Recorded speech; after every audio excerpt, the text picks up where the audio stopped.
Hello everyone, I hope आप सभी ठीक होंगे। तो आज जो हम रीडिंग करने वाले हैं, ये रीडिंग जो होगी कि आपके जो पार्टनर हैं उनके मन में आपके लिए क्या है, उनकी आज की करंट फीलिंग। बेसिकली आज जो उनकी करंट फीलिंग है मुझसे देखेंगे। जब तक मैं कार्ड शफल कर रहा हूँ, अपने पार्टनर का ध्यान कीजिए। यूनिवर्स प्लीज़ मुझे बताइए, मेरे जो व्यूअर्स हैं इनके पार्टनर इनके बारे में क्या सोच रहे हैं, उनके आज की करंट फीलिंग बताइएगा। मेरे व्यूअर्स के पार्टनर की आज की करंट फीलिंग बताइएगा।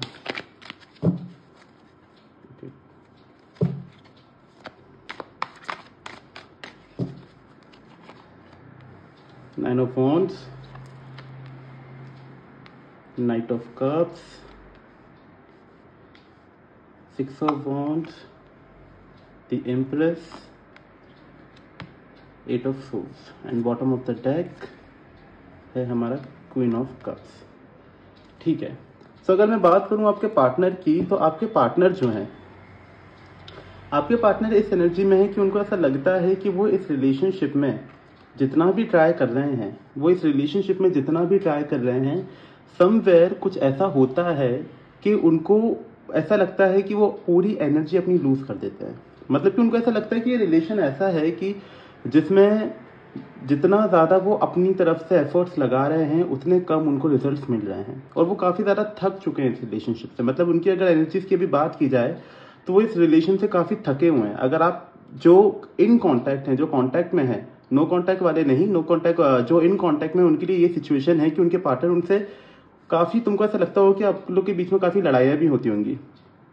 वो हमेशा ये बोलते होंगे कि मैं तो तुमको भाई प्रूफ करते करते थक गया हूँ कि how much I love you, मैं तुम्हें कितना प्रूफ करूँ। क्योंकि हो सकता है कि उनके माइंडसेट में ये है कि आपको ये लगता है कि वो आपको एक्सप्रेस नहीं करते कि वो कितना लव करते हैं आपसे। आपको ये कमी लगी रहती है कि मेरे पार्टनर बिल्कुल एक्सप्रेसिव नहीं है, बिल्कुल बहुत कम मतलब शो करते हैं कि हाउ मच दे लव। तो आपको समटाइम्स ऐसा लगता है कि यार तुम तो मुझे प्यार ही नहीं करते। और कभी कभी आपने बोला होगा कि यार तुम प्यार नहीं करते, और वो कहते होंगे कि यार मैं क्या करूँ, मतलब मैं क्या कर सकता हूँ, सीना चीर के तो दिखा नहीं सकता कि how much I love you. So वो यही है कि उनको ऐसा लगता है कि इस रिलेशनशिप में मैं जितना भी एफर्ट्स लगा रहा हूँ उससे कुछ हो नहीं रहा है, उससे बस यही हो रहा है कि मैं अपनी एनर्जी ड्रेन्ड करते हुए नजर आ रहा हूँ। साथ ही उनको ऐसा लगता है कि पास्ट में जो कुछ चीज़ है, तो जो लोग नो कांटेक्ट में है उनके लिए ये चीज़ है कि उनके पार्टनर अभी ये सोचते नजर आ रहे हैं कि भाई पास्ट में जो चीज़ खराब हो गई है, ठीक है, उसको कैसे ठीक करूं। और अगर वो ये सोच रहे हैं कि उसको कैसे ठीक किया जाए, तो उनके मन में ये भी चलता है कि अगर मैं वापस जाता हूं, बात करने की कोशिश करता हूं, तो ये जो है कहीं आप उनको खड़ी खोटी ना सुना दो।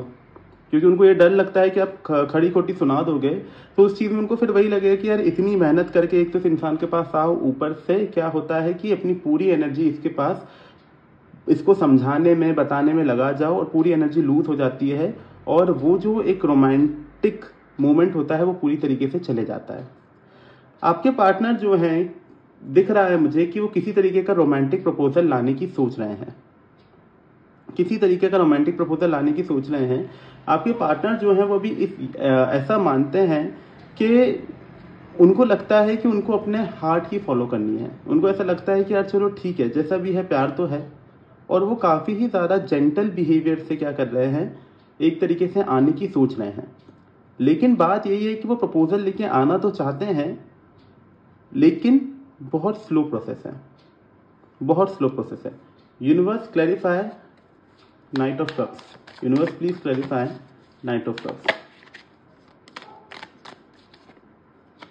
With the hermit.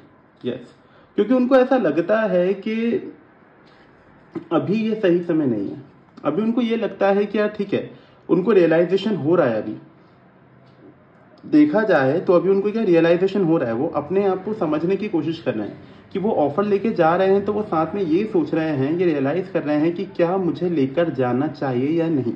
क्योंकि उनका माइंडसेट तो कह रहा है कि उनको जानी है, उनको बात करना है, उनको जाकर बात करना है आपसे। लेकिन वहीं पे अदर लाइन पे ये हो रहा है कि वो काफी अभी उनका बिहेवियर ऐसा है कि वो उस मूड में नहीं है कि बात करें। जैसे कि मैंने बताया ना कि वो इस मूड में है कि उनको ऐसा लगता है कि अगर बात करने जाएंगे तो 10 लड़ाइयाँ दोबारा होंगी। तो अभी उनको यही लगता है कि वो मरे तो जा रहे हैं बात करने के लिए, प्रपोज करने के लिए, प्रपोजल लाने के लिए, दोबारा से रियूनियन करने के लिए।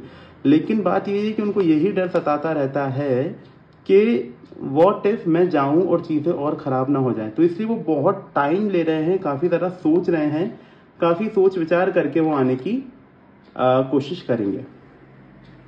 यहाँ पर मुझे ऐसा दिख रहा है कि आपके पार्टनर जो हैं वो किसी तरीके के सेलिब्रेशन में हैं। अब ये सेलिब्रेशन ऐसा नहीं है कि किसी की बर्थडे पार्टी वगैरह, जैसे कि अभी नवरात्र चल रहे हैं तो हो सकता है कि वो गरबा सेलिब्रेशन में भी हो।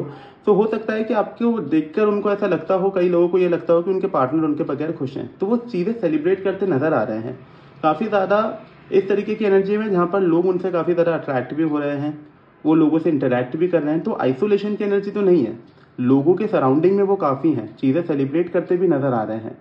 ये नहीं है कि आपके पार्टनर इस एनर्जी में कि जैसे आप जिस एनर्जी में हो कि यार कब आएगा कब आएगा, वो इस एनर्जी में नहीं है।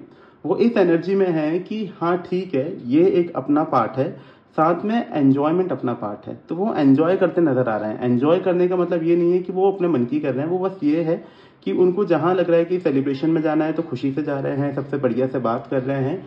मतलब अपने डे टू डे जो लाइफ उनकी थी उसमें किसी तरीके का चेंज मुझे यहाँ पर नहीं दिख रहा है। साथ में आपके पार्टनर जो हैं, आपके पार्टनर आपको देखते हैं, आपको उनको देख के ऐसा लगता है कि आपके अलावा उनको किसी और पे उनका कोई दिल नहीं आ रहा है। वो आपको काफ़ी ज़्यादा अडोर करते नजर आ रहे हैं। साथ ही जो मैरिड पीपल हैं, मुझे उनके लिए ऐसा लग रहा है कि वो शायद आने वाले टाइम पे या उनके पार्टनर के बीच में थोड़ी इस तरीके की एनर्जी होगी कि वो बेबी प्लानिंग करते नजर आ रहे हैं। जो लोग मैरिड रिलेशनशिप में हैं उनके लिए बेबी आता हुआ नजर आ रहा है मुझे, क्योंकि बेबी आता हुआ नजर इसलिए आ रहा है क्योंकि प्लानिंग मुझे लग रही है यहाँ पे कि आपके जो पार्टनर हैं वो बेबी प्लानिंग करते नजर आ रहे हैं। हो सकता है आपसे बात भी करें। और जो नो कांटेक्ट में हैं और जो सिंगल हैं उनके लिए ये चीज़ है कि आपके पार्टनर जो हैं वो आपको बहुत ही इस तरीके से देखते हैं कि उनको ये लगता है कि आप जो हो, आपका ग्लो बढ़ रहा है। उनको ये लगता है कि डे बाय डे आपका ग्लो बढ़ रहा है, इसलिए वो अट्रैक्ट हो रहे हैं आपके लिए, आपसे बात करने के लिए अट्रैक्ट हो रहे हैं। तो आपके पार्टनर को ये लगता है कि डे बाय डे आपका क्या हो रहा है, ग्लो बढ़ रहा है, जिस चीज़ से वो काफ़ी ज़्यादा आपके टुवर्ड्स अट्रैक्ट होते नजर आ रहे हैं। लेकिन बात बस वही है कि उनको ये लगता है कि अगर वो जाएंगे तो 10 चीज़ें खराब हो सकती हैं, क्योंकि उन्हें उनके हिसाब से ऐसा लगता है कि आप उनको उल्टा सुनाना शुरू कर दोगे और वो बस अपनी सफाइयाँ देते रह जाएंगे। लेकिन वो जो मोमेंट होगा वो आप शायद ना समझो और उनको लगेगा कि मैं अपनी एनर्जी ड्रेन करके दोबारा वापस आ गया हूँ। तो इस केस में वो बहुत स्लो प्रोसेस से आने की सोच रहे हैं। मेन जो यहाँ पे ऑब्स्टिकल दिख रहा है वो ऑब्स्टिकल ये दिख रहा है कि आपके पार्टनर जो है, आपके पार्टनर को ये लगता है कि आप उनके साथ स्टक हो। ठीक है, वो यूं क्यों लगता है, क्योंकि आपकी कुछ हरकतें जो होंगी उनको उससे पता लगता हो कि आप उनके साथ स्टक हो, तो वो काफ़ी ज़्यादा लीनियंट होते नजर आ रहे हैं। Universe clarify 8 of swords. Okay, the moon. देखो, बात यहाँ पर ऐसी है कि आपके पार्टनर जो हैं वो इसलिए इनडिसाइसिव हो रहे हैं, इसलिए आने की सोच रहे हैं, नहीं आने की सोच रहे हैं। उसके पीछे का रीज़न ये है, जो इनस्टेबिलिटी तुमको देखने को मिल रही है ना, उसके पीछे का रीज़न बस यही है क्योंकि आपके पार्टनर को लगता है कि आप जो हैं, उनको एक्चुअली लगता नहीं है, उनको इस बात की श्योरिटी है कि आप जो हो उनके साथ स्टक हो, आप उनके अलावा किसी और को नहीं देख सकते। तो इसीलिए आपके पार्टनर जो है वो काफ़ी ज़्यादा लीनियंट हो गए हैं। उनको ऐसा लगता है कि चलो ठीक है, देर सवेरे जाऊंगा लेकिन ये इंसान मुझे छोड़ के तो कहीं नहीं जाएगा। तो इसीलिए वो इतने इनडिसाइसिव हो रहे हैं, क्योंकि उनको ये लगता है कि चलो ठीक है, आज नहीं तो कल, नहीं तो परसों क्या होगा, मैं इसके पास जाऊंगा तो ये दोबारा क्या करेगी कि ये दोबारा मुझे अपना लेगी या ये दोबारा मुझे अपना लेगा। तो आपके पार्टनर जो है काफ़ी लीनियंट होते हैं यहाँ पे नजर आ रहे हैं, क्योंकि उनको ये लगता है कि आप उनके साथ काफ़ी ज़्यादा स्टक हो। बॉटम ऑफ द डेक ये बताता है कि आप दोनों की ही एनर्जी ये कहती है कि आप दोनों ही एक दूसरे को लेके काफ़ी ज़्यादा इमोशनली अटैच्ड हो। नॉट ओनली यू बट आपके पार्टनर भी आपसे इतने ही इमोशनली अटैच्ड हैं। मतलब इस तरीके की अटैचमेंट है आप लोगों की कि इंट्यूटिवली आप एक दूसरे के अंदर क्या चल रहा है वो फील कर सकते हो। समटाइम्स हो सकता है आपको ऐसा फील होता हो कि अभी तक तो मैं ठीक थी, अभी तक तो मैं ठीक था, सडनली ऐसा क्यों हुआ कि आज मैं बहुत ड्रेन्ड आउट फील करने लगा हूँ। उसके पीछे का रीज़न यही है कि ऑन दी अदर हैंड आपके पार्टनर आपको याद करते होंगे काफ़ी ड्रेन्ड आउट एनर्जी में, इसलिए आपको भी ऐसा फील होता होगा क्योंकि आप इंट्यूटिवली टेलीपैथी के जरिए आप एक दूसरे से बात कर पा रहे हैं। तो वही चीज़ है कि आप दोनों ही एक दूसरे से बहुत कनेक्टेड हैं, काफ़ी ज़्यादा इमोशनली कनेक्टेड हैं। और एक तरीके से बोलूँ तो यहाँ पर आप दोनों ही जब आपके रिलेशनशिप में होते हो तो आप काफ़ी ज़्यादा लॉयल होते हो, ठीक है। तो ये चीज़ है कि आप दोनों ही एक दूसरे के लिए लॉयल हो, ना वो आपके बगैर आगे बढ़ने की सोच रहे हैं, ना आप आगे बढ़ने की सोच रहे हो। तो कंडीशन यहाँ पे ये है क्योंकि आप एक दूसरे से कनेक्टेड हो। Universe clarify queen of cups, please clarify queen of cups.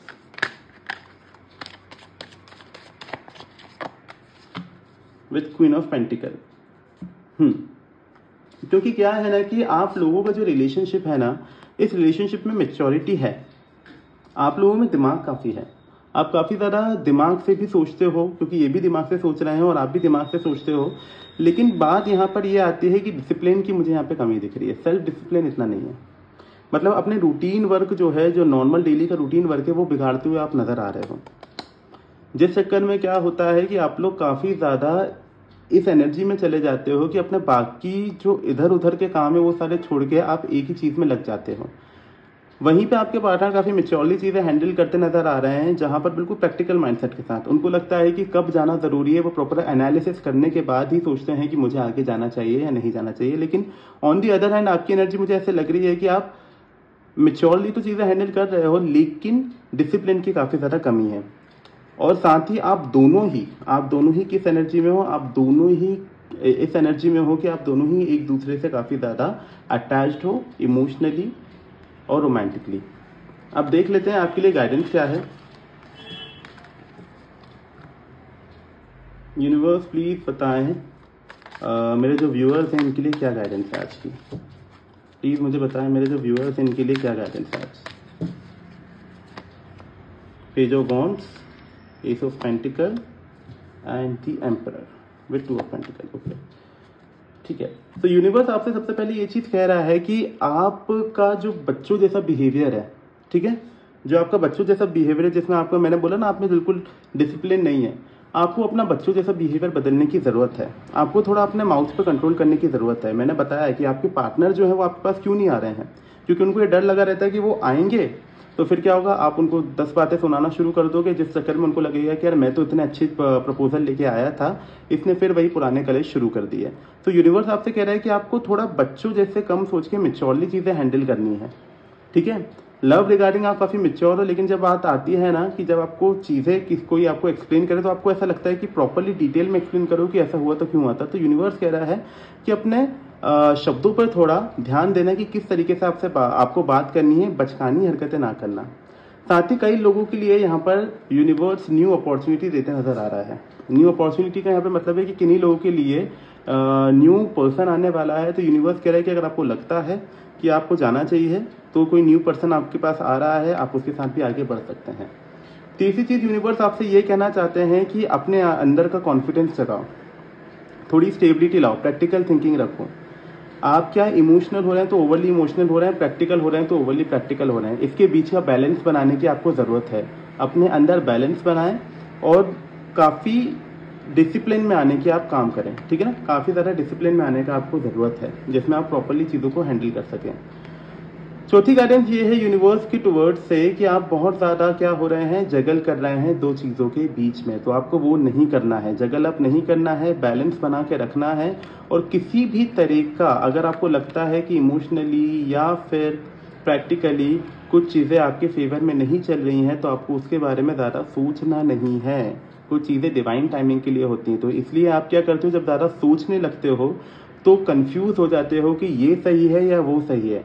तो आपका इंस्टिंक्ट जो कहता है, इंट्यूटिव पावर आपकी जो कहती है कि आपको क्या करना चाहिए, आपको उस पर फोकस करना चाहिए रादर देन कंफ्यूज होकर चीज़ों को बिगाड़ने से। तो अगर आपको लगता है कि आपके पार्टनर आ रहे हैं या नहीं आ रहे हैं, तो देखो सबसे पहली चीज़ तो क्या हो रही है कि आपके पार्टनर का आना ना आना, वो तो क्योंकि काफ़ी स्लो प्रोसेस है, वो मैं बता चुका हूँ।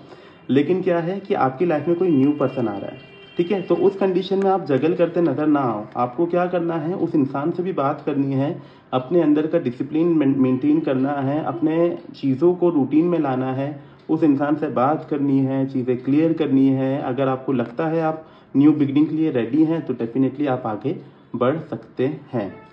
ये तो थी आज आज की रीडिंग, आई होप आपको रीडिंग पसंद आई हो। रीडिंग पसंद आई है तो लाइक करें, शेयर करें, सब्सक्राइब करें और एनर्जी क्लेम करने के लिए कमेंट में आई क्लेम इट लिखें, जिससे यूनिवर्स आपको इस एनर्जी से कनेक्ट कर सके।